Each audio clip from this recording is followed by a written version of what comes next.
Hello ladies and gentlemen of YouTube, this is Megneous and welcome back to another episode of Minecraft Dinosaurs. Today we are going to be discussing some new dinosaur news about Archaeopteryx, basically the beginning of the non-avian, well, I'm not gonna say it was the beginning of the avian dinosaurs or anything like that, but however it was indeed, as you guys know, an intermediary fossil in between avian dinosaurs and then,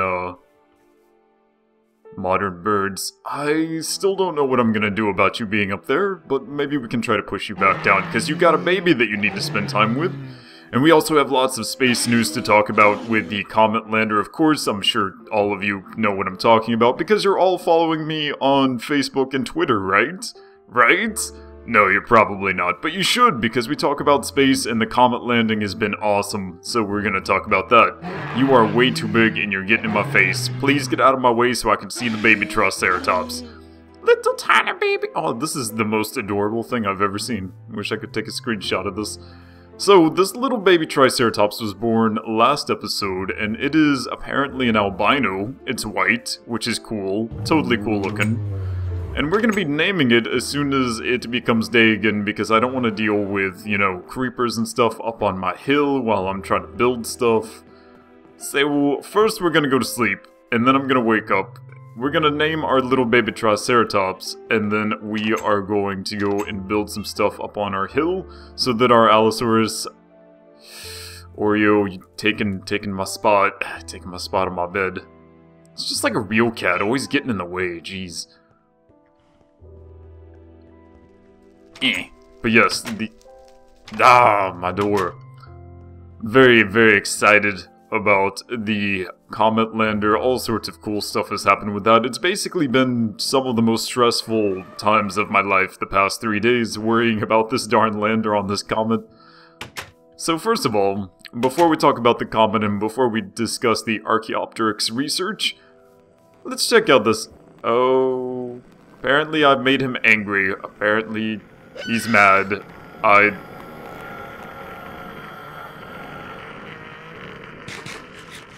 Please don't get angry. Please don't hurt me.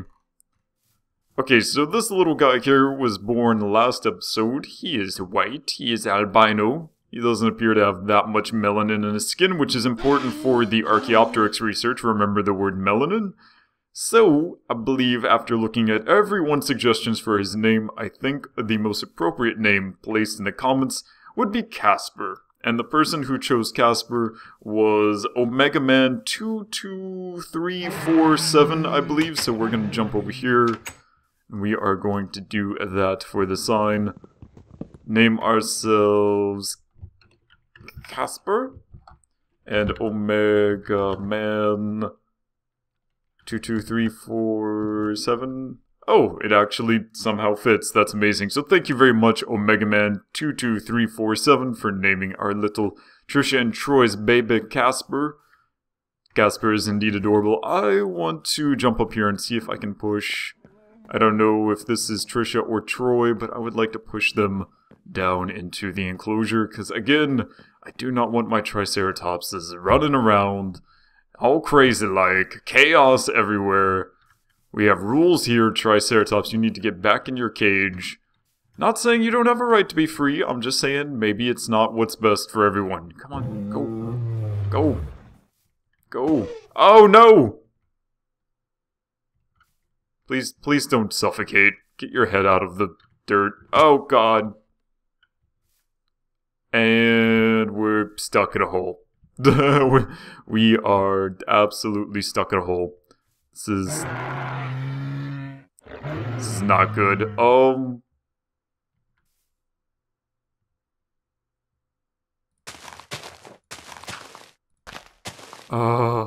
on, jump out, jump out, jump out. Yes, yes, jump out, go, you jerk, get out of here, go. Why don't you go? Why do you do this to me? Triceratops, why? Oh no, I'm sorry. Oh no, ow, no, don't kill me. No. I have been killed by a Triceratops. It is official. Man, big Triceratops do so much damage. That is impressive. Wow.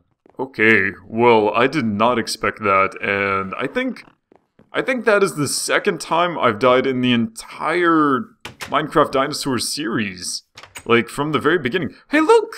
Hey, look, I got the Triceratops back in the enclosure, though. I didn't fail at life. That makes me feel good, actually.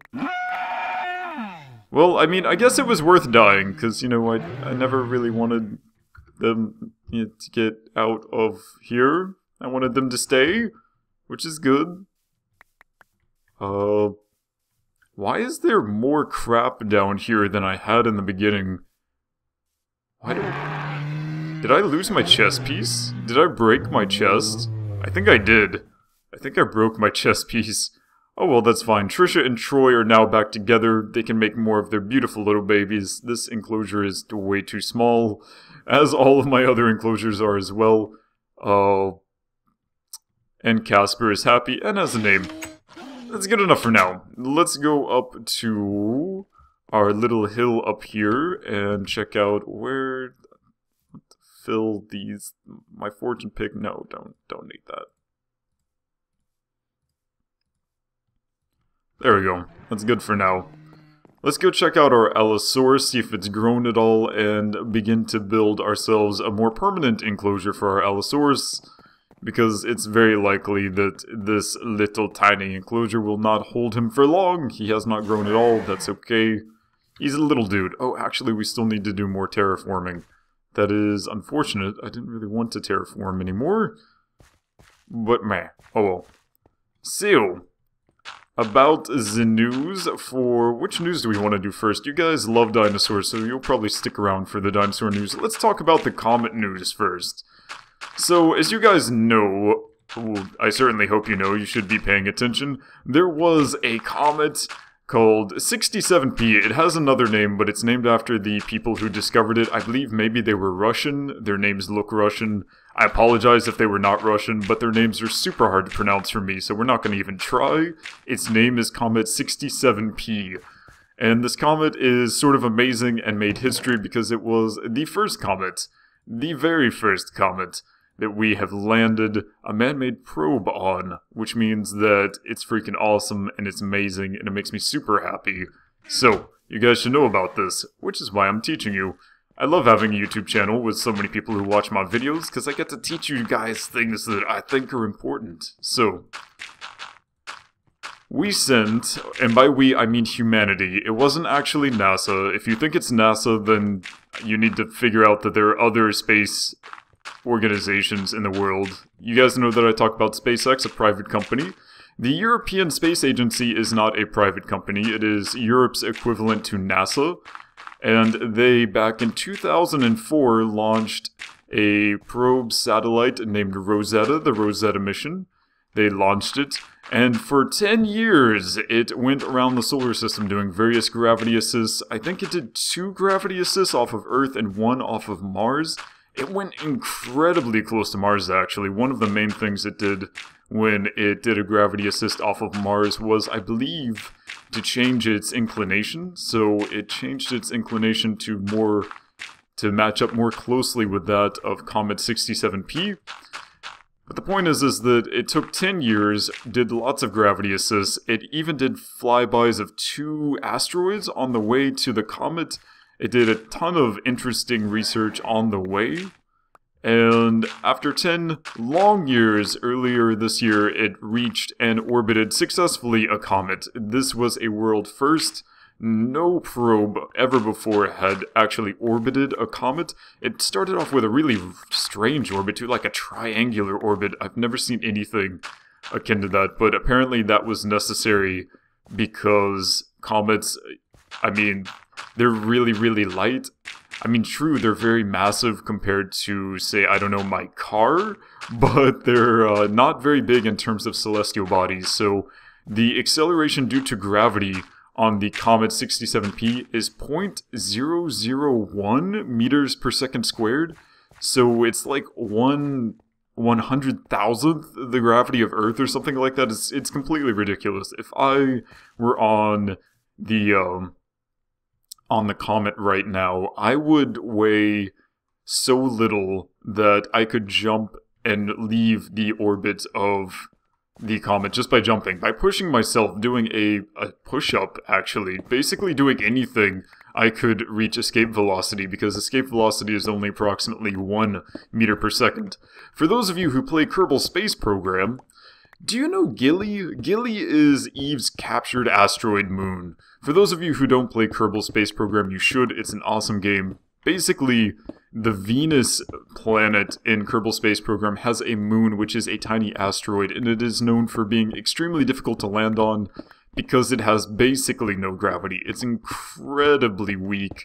So if you have your little astronaut dude and you jump on the surface of Gilly, then you fly 1 or 2 kilometers up in the air before you come back down. This is basically what it's like on the Comet 67P, except that the gravity on Gilly, despite being almost non-existent, is many, many times stronger than the gravity on the Comet 67P. I believe that the acceleration due to gravity on Gilly is 0.042 meters per second squared, so it's like half of a meter. Like, I don't... No, wait. No. 1/100? 4 100ths. So like 2/50ths of a meter per second squared or something ridiculously small like that. But that's Gilly, but it's actually much, much lower on the Comet. So the point is that Gilly has almost no gravity, but the Comet has even less. So just to get that in your mind, that's no gravity at all. Super, super easy to accidentally bounce off, which is almost what the lander did when it tried to land. A few days ago, about 3 days ago, Rosetta had finished doing most of its science that it could do by orbiting the comet, so it released its lander, its Philae lander, I believe it's pronounced in English, Philae. And Philae lander, I don't know, personally I feel like Philae is a boy. Some people may call it a she, but I call it a he. It feels like its personality is a boy on Twitter because ESA has someone giving it tweet updates, just like they do with the Curiosity rovers NASA does. Totally awesome. I'm so glad that NASA and ESA utilize Twitter, because that's totally where young people are going to find out about this thing. So, I call it a he. It was launched towards the comet going incredibly slowly, less than 1 meter per second, and it was supposed to hit the comet. Let's go back to sleep so we don't have to deal with creepers. It was supposed to hit the comet, and as soon as it hit the comet with its landing legs, some harpoons were supposed to be activated along with a tiny gas thruster on the top of the lander so that it would push itself down onto the surface and hold itself on the surface while the harpoons fired. The harpoons fire at like 70 meters per second, so the pushback, as you guys know, if you fire a gun, the gun will push back in your hand. Same thing with harpoons on a comet, except on a comet it will send you flying off into space, because comets don't have enough gravity to hold you down.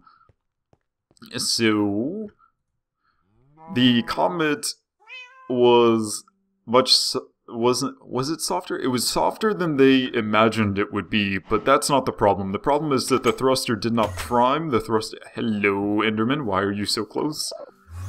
The problem was that the thruster did not prime, the thruster did not fire, and as a result, it wasn't able to hold itself down. Also, the harpoons didn't even fire in the first place, which maybe was a good thing, because maybe if the harpoons fired, it would have flown off into space. Maybe we were lucky that the harpoons didn't fire.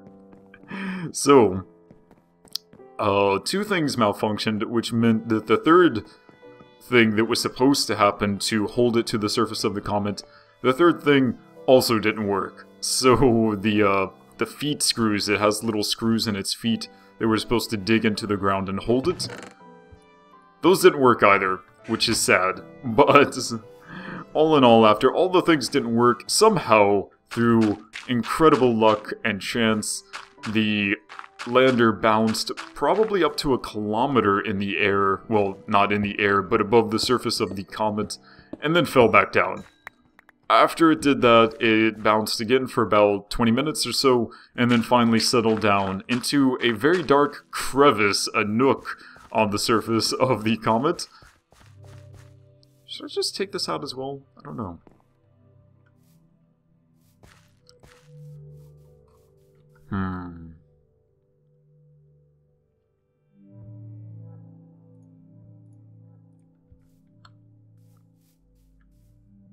Let's see, where... maybe here?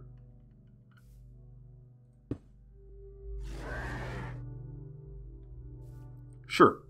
I'm cool with this. But, did not want to do that. What was I saying? Yeah, so it fell into a nook, which is unfortunate because it's not getting enough sunlight, so its batteries are dying much sooner than we expected. On its bouncing, it ended up moving like a kilometer away from the planned landing site, which is super not good, because the planned landing site was amazing. It had tons of sun, it would have had enough power to continue working for several months, and that's not going to happen right now, apparently. Apparently that's not going to work out the way that we had planned. But, you know, what can you do? What can you do? So, they've done all of the experiments that they can without moving, and then as the, What? Seems too small.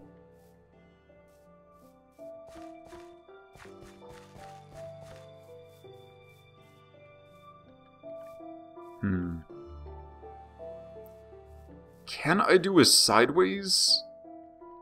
Seems like that would be really ugly, going back and forth like that. Maybe I should just do it like right here. This, and maybe here?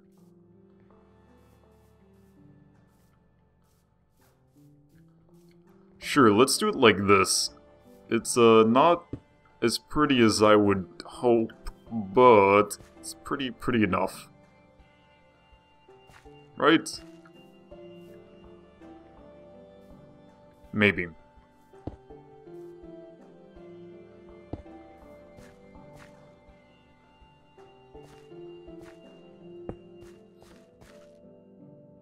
Yeah, if I do it like this, I think it'll be fine.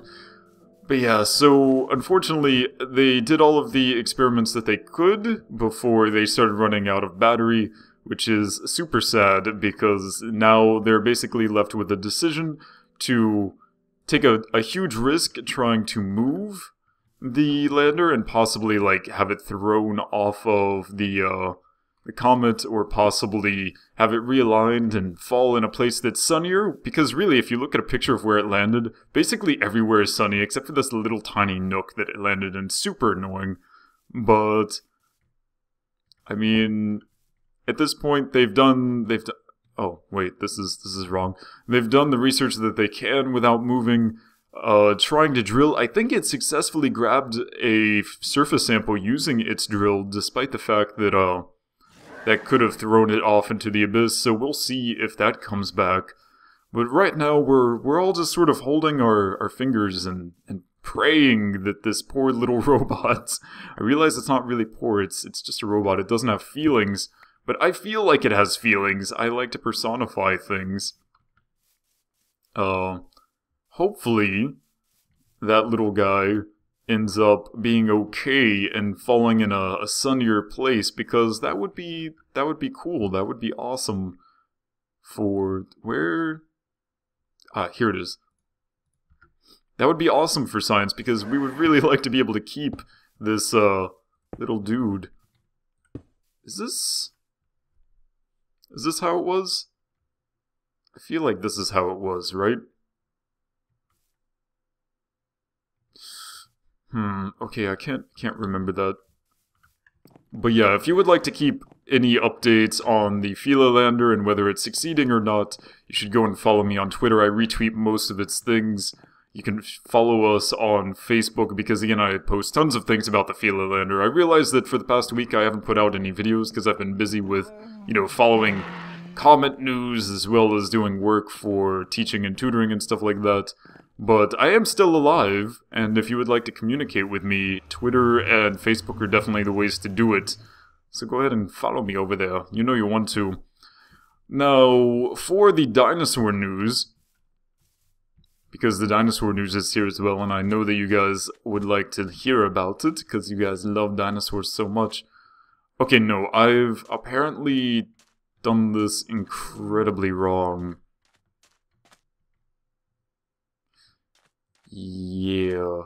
Okay, so never mind. I should be using steps for the outside. Okay. Okay, I think I know what I'm doing. Probably. Maybe. Let's see.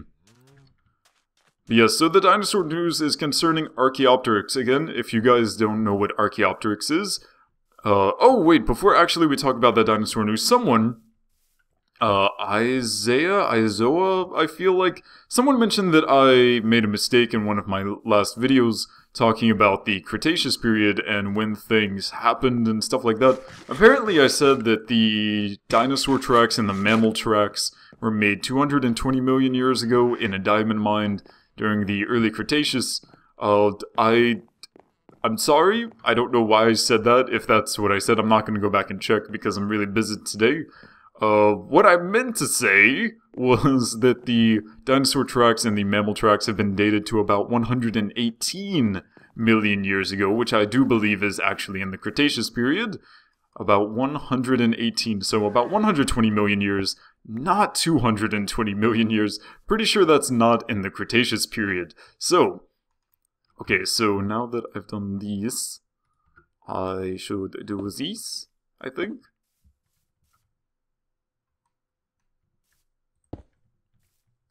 And then from here, I should be able to do this.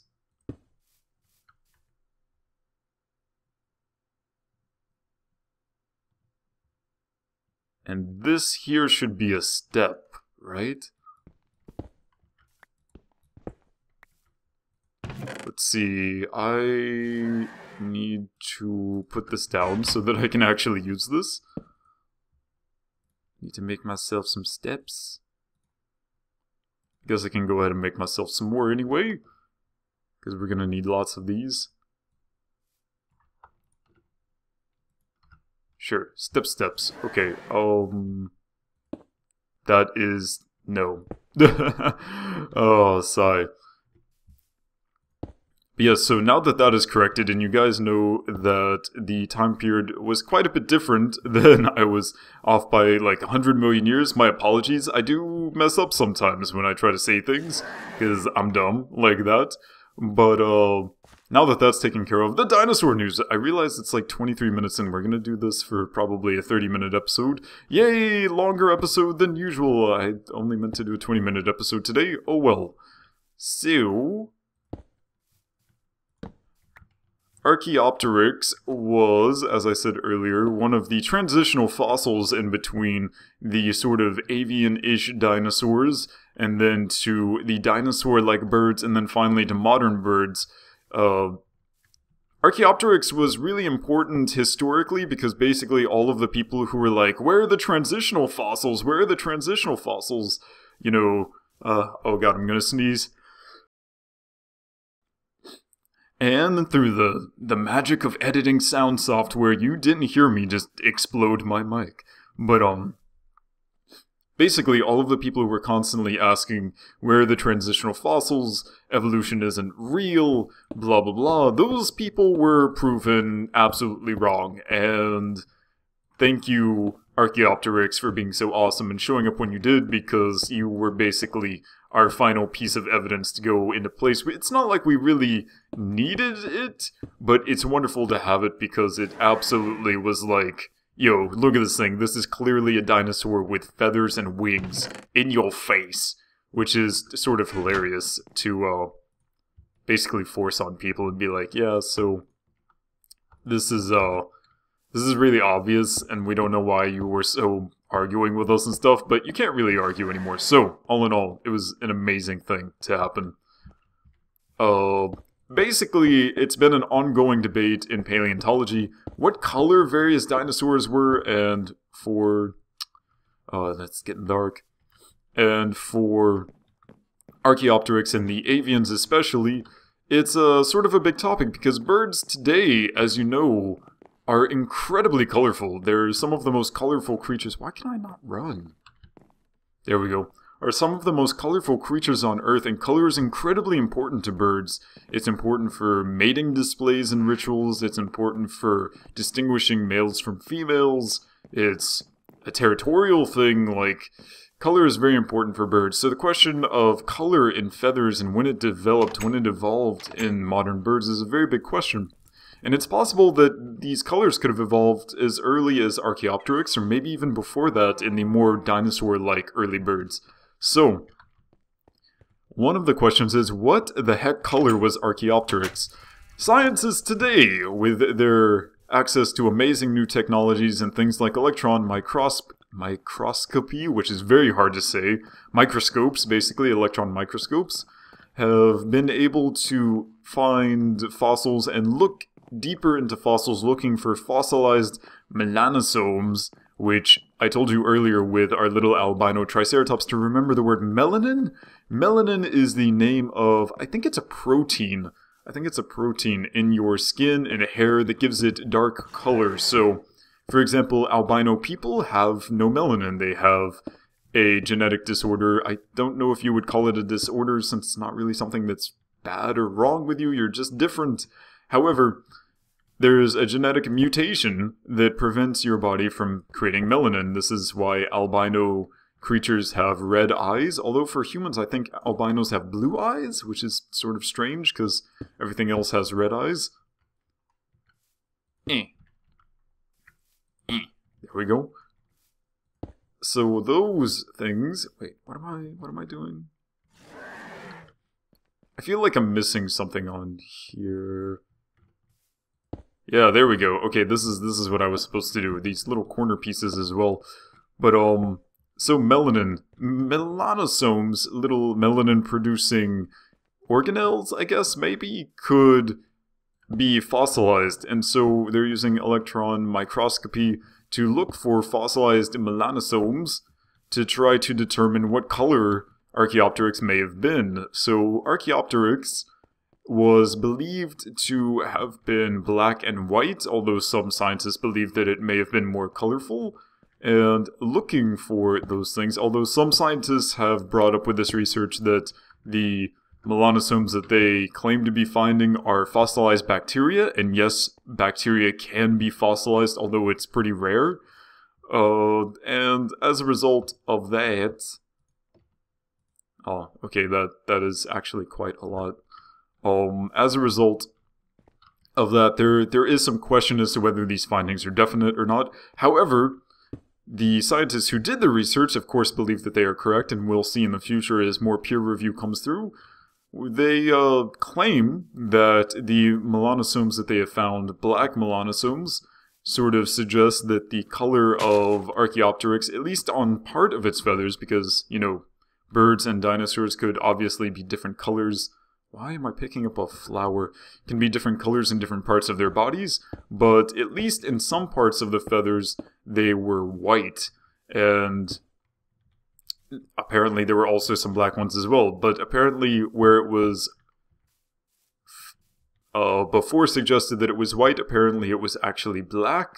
White feathers only form in the absence of melanosomes. And they've confirmed that some of the melanosomes that they were looking at least were actually melanosomes and not bacteria. Which means that maybe it wasn't everywhere on its body, but at least some parts of Archaeopteryx's body was black, which is pretty cool. Because I don't know about you guys, but I mean, sure, like blue and green would have been a much cooler Archaeopteryx, but black is a pretty cool color as well. Am I doing this correctly? I think I am.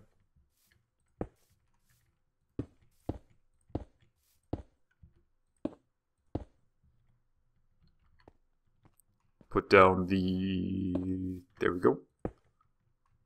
Stairs and... Okay, wonderful. This is coming along quite well. I'm quite pleased with the size of this as well. I'm pretty sure it's going to be visible from basically everywhere. I have no idea how tall we need to make this thing, though. We will see. But yes, so basically the big news, long story short, is that we are looking for melanosomes, are looking for color pigment organelle producing things in fossils using electron microscopes, and apparently they are there, apparently some are fossilized, and this will help tell us in the future what color these magnificent creatures would have been. Unfortunately, for now, we're basically all out of time. Oh, this is strange, we're gonna have to do the, these ones on the inside this time. Unfortunately, we are all out of time, so we need to cut the recording now because this is 30 minutes and no one's going to watch all 30 minutes, let alone, you know, watch all of the, this stuff where I talked about space, so we should probably wrap this up so that people don't hate me too much and get too bored. So, I will continue to do this. I'll work a little bit on this off camera, but not too much because there are always things to talk about in space as well as dinosaurs, so I will be sure to keep you guys updated while we continue building, because hey, people like building. It's Minecraft. This is what we do. We build. So thank you so much everyone for watching. My name is Megneous. Be sure to watch the next upcoming episodes to keep track of info about the Philae lander for the European Space Agency, as well as new news about dinosaurs. Thank you so much everyone for watching. My name is Megneous, and I will see you next time.